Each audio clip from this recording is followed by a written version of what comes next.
బాగా చదివించు. చదువుకోవడానికి అవసరమైన సహకారం ఏం కావాలన్నా ఈ ప్రభుత్వం ఇస్తుంది. సరేనా? మంచి తల్లి. ఈరోజు సార్ ఒక్క విషయం సార్, ఈరోజు ఇట్లా ఉన్నామంటే సార్ మేము మహిళలు ఈరోజు మన మహిళలు గుర్తించి మన గౌరవ ముఖ్యమంత్రి సార్ గారు మమ్మల్ని గుర్తించి మొట్టమొదటిసారిగా మన కేసులాపూర్కు దర్శనం చేసి మన మహిళలతోని మాట్లాడడం చాలా గౌరవంగా ఉంది సార్.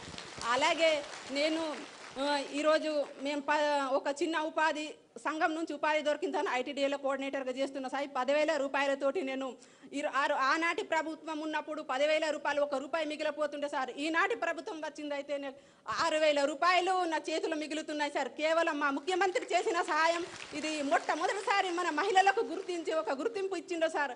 మా ముఖ్యమంత్రి సార్ గారికి ప్రత్యేకంగా మా మహిళలు, మా తెలంగాణ మహిళలందరికీ, మా ఇక్కడ ఉన్న మహిళలందరికీ, పెద్దలకి నా యొక్క ధన్యవాదాలు సార్. ధన్యవాదాలు. మీరు చెప్పేది ఫ్రీ బస్ గురించి చెప్పలేను. చివరికి 6,000 ఎట్లా మిగిలినాయి అనేది, ఆ 4,000 ఇప్పుడు ఆమె మాటే చాలా గట్టిగా ఉంటుంది, ఆత్మవిశ్వాసానికి ప్రతీక. కానీ ఉండడానికి ఇల్లు లేని పరిస్థితి ఆనాడు. కనీసం వర్షం వస్తే లేదు, ఎండకి ఎండే పరిస్థితి. కానీ ఇప్పుడు పక్కా ఇందిరమ్మ ఇల్లు, సొంత దుకాణం, గేదెలు, 3 బిడ్డలు, ఉన్నత చదువులు చదివించింది. లీడర్షిప్కి ఆమె ప్రతీక.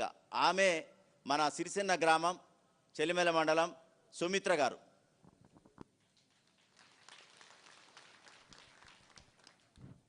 అందరికీ రామ్ రామ్, అందరికీ నమస్కారాలు. ముఖ్యంగా ఇక్కడ వేదిక మీద అలంకరించిన మన ముఖ్యమంత్రి గారికి, అలాగే మా సీతక్క గారికి, ఇక్కడ ఉన్న అందరు పెద్దలకు, నాతోటి వచ్చిన అక్క చెల్లెళ్ళకు, మహిళలకు నా ఉదోపరికంగా నమస్కారాలు. నా పేరు సుమిత్ర, బెల్లం మండల్, సిరిసన్న గ్రామం అది. నేను అప్పుడు ఒక పేద కుటుంబాలకు వచ్చిన పేద కుటుంబాల వాళ్ళనే పెళ్లి చేస్తారు. కానీ పేద కుటుంబం నుంచి బయట వెళ్ళాలంటే అది చాలా కష్టం. నేను 1998లో ఒక డోక్రా మహిళలని ఇంద్రమ అప్పుడు గ్రూప్లు తీసినప్పుడు గ్రూప్లో చేరుకున్నా. నేను గ్రూప్లో ఎట్లా అంటే, నాకు ఒక పూట మేము రజకులం, 4 ఇండ్లు ఇల్లు ఉతకాల, తిండి అడుకొని తినాలా.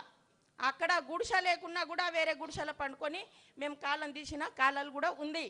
ఎందుకంటే మాకు బయట ప్రపంచం తెలియదు. మరి ఆ ఆలోచనతోని ఒక 10 మందితోని కలిసి కూర్చొని, అక్క మనం ఎట్లా చేయాలా, ఏదో ఒకటి ఆలోచన చేస్తే కదా మన బతుకులు మన పేదరికంలోకి వెళ్ళి బయట అనే ఒక గ్రూప్ని తయారు చేసిన. నేను ఒక్కొక్క రూపాయతోని 30 రూపాయలతోని గ్రూప్ తయారు చేసిన.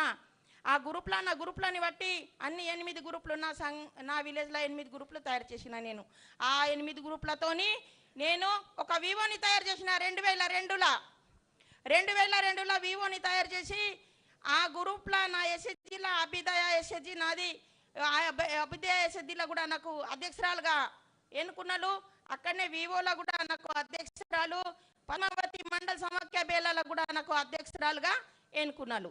అక్కడి నుంచి నా విలేజ్లో ఏమేం చేస్తే మేము బాధపడతామని ఆలోచనతోని అందరు కలిసి బ్యాంకులో ఒక రుణాలు తీసుకొని, మా చిన్న అప్పులు తీసుకొని మేము ఒక 10 మంది 10 తీర్ల ఒక పనిని కల్పించిన. చిన్న దుకాణము, గుళ్ళలు అల్లడము, కిరాణా షాపు, మేము అంటే రజకులు ఐరన్ చేసుడు అట్లాంటి తయారు చేసినాం. అట్లాంటి అప్పుడు నాకు చిన్న అందులోకెళ్ళి ఆదాయం వచ్చుడు స్టార్ట్ అయింది. ఆదాయం ఉంటేనే మనిషికి కొంచెం విలువ ఉంటుంది. ఆదాయం లేకపోతే ఆడదానికి విలువ ఉండేదే కాదు. అప్పట్లో మాకు ఇప్పుడు విలువ వచ్చిందంటే కనీసము మా చిన్న సంఘము వారనే మా అక్కలు నిలబడుతున్నారంటే, మా అక్కలు ఒకప్పుడు వంట దానము అదే మీకు అంకితం అన్నలు. కానీ ఈరోజు అన్నిటికీ ఎదుగుతున్నామంటే మా స్వయం సహాయక సంఘమే.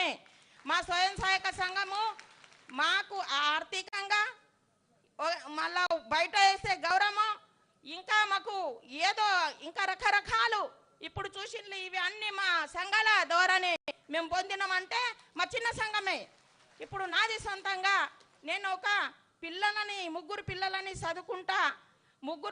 చదువుకుంటా నేను ఇక్కడ చిన్న నా ఆదాయం ఆస్తి స్టార్ట్ చేస్తే ఒక చిన్న పిల్లగాళ్ళకి ఆరోగ్యంకు పెట్టుకొని నేను ఒక గేదెని కొనుక్కున్నా, గేదెను పాల వ్యాపారం పెట్టుకున్నా. అక్కడికి పాల వ్యాపారం ఎన్ని పాలు పోస్తావు తల్లి? నేను ఫస్ట్ లో ఒక గేదె కొనుక్కున్నా సార్, బర్రెను కొనుక్కున్నా. ఊళ్ళో 10 ఇండ్లకు నేను ఒక్కొక్క లీటరు ఇట్లా పాలు పోసేదాన్ని. చిన్న 2 ఓటలు ఉన్నాయి, అక్కడ కూడా పోసిందని. లీటర్కి ఎంత వస్తుంది సరే, ఎన్న శాతం బట్టి వస్తుంది సార్? అవును, ముందు అయితే 25-20 రూపాయలు, ఇప్పుడు అయితే బాగానే 60-50 రూపాయలు ఇట్లా వస్తాయి సార్ లీటర్. ముందుకైతే చాకలి ఐలమ్మ పేరు విన్నావా? ఇస్నూరు దొరల మీద కొట్లాడింది ఆమె కూడా. ఊర్లో ఇట్లనే చిన్న భూమి ఉండి వ్యవసాయం చేసుకున్నట్టు ఆమె భూమి గుంజుకుంటే ఊకోలే, తిరగబడి కొట్లాడింది. రోజు రాష్ట్రంలో దేశంలో పేరు తెచ్చుకున్న చాకలి ఐలమ్మ అని. సుశీలమ్మ, నువ్వు కూడా కష్టపడి బాగా అందరికి ఆదర్శంగా నిలబడు, పిల్లల్ని బాగా చదివించుకో. ఏం కావాలన్నా ఈ ప్రభుత్వం మహిళలకు అండగా నిలబడుతుంది. మీకోసమే, మీ మేలు కోసమే. మహిళల చేతుల నగదు ఉన్నప్పుడే పిల్లల చదువులకు కానీ ఇంటి ఖర్చులకు కానీ ఇంటి గౌరవం కాపాడేది మహిళనే. అందుకే ఈ సంఘాలన్నీ పెట్టినాం. ఇవాళ కూడా మేమందరం బట్టి విక్రమార్క సార్ గారు, సారే మొత్తం ఖజానా మొత్తం సార్ దగ్గరనే ఉంది. మీకేం 0 వడ్డీ ఇవ్వాలన్నా, మీకేం ఇవ్వాలన్నా సారే ఇవ్వాలి. మళ్ళీ మీరు నాకు చెప్పినా నేను సార్ని అడగాల్సిందే. అందుకోసమనే సార్కు గట్టిగా పెద్ద సప్పట్లతో స్వాగతం పలుకోరు. ఓకే సార్, అక్కడ జిల్లా మండల సమాఖ్య అధ్యక్షురాలు చేసిన సప్పట్లతో స్వాగతం పలుకోరు. ఓకే సార్, అక్కడ జిల్లా మండల సమాఖ్య అధ్యక్షురాలు చేసిన కాబట్టి జిల్లా సమాఖ్య జనవికాస జిల్లా సమాఖ్యకు కూడా అధ్యక్షురాలు అయినాం.